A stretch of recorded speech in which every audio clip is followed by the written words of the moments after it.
The desert wind howled, a mournful sound against the broken windshield. Dust devils danced in the distance, mocking my fear. My car, a helpless machine, lay on the ground, its tires flat. 24 kilometers behind me, 34 miles of empty road stretched ahead, a lonely ribbon. Panic choked me. My phone, my only hope in this empty place, was dead. The wedding, the laughter, the joy, all fading into a distant memory. My legs, heavy with fear, carried me along the road. The sun beat down, each step a torture. Sweat stung my eyes, my throat burned with thirst. Then a building, tall and scary against the empty sky. A mental hospital. A shiver, cold and unnatural, ran down my spine. Why here, in this lonely place? But thirst and hunger were stronger than my fear. The receptionist, a woman with eyes like cold stones, greeted me with a strange cheerfulness. "Welcome," she said, her voice like a smooth snake. "Rest."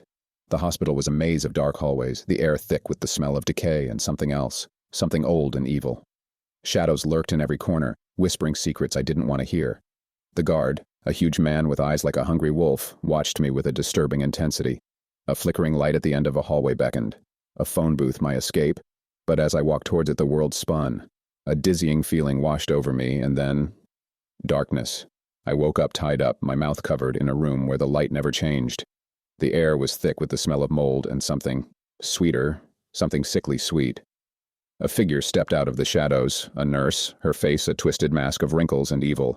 "Years?" she rasped, her voice like a frog. "Years you've been here? Still haven't learned your lesson? Years? I had just arrived." Terror, cold and paralyzing, gripped me. I struggled against the ropes, my heart pounding in my chest. The nurse disappeared, leaving me alone with the growing fear of the unknown. I reached into my pocket, my fingers finding the cold metal of my pocket knife. 2 long hours later, I was free. I ran down the hallways, the echoing sound of my own frantic breaths, my only company. I burst through the heavy doors, the guard chasing me, his angry shouts echoing through the desert. As I was running towards the gate, I saw a police car. I jumped over the small wall of hospital and ran towards the officer and told the officer everything, my voice trembling with fear and disbelief.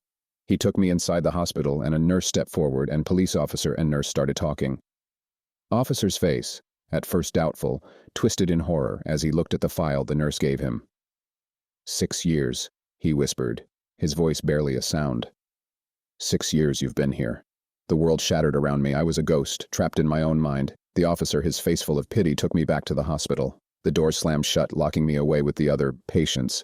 And then, I heard them. Whispering voices, getting louder, closer. Their words a chilling song of madness. "Welcome home," they chanted. Their voices a chorus of despair. "Welcome home," I screamed, a sound lost in the abyss of the asylum.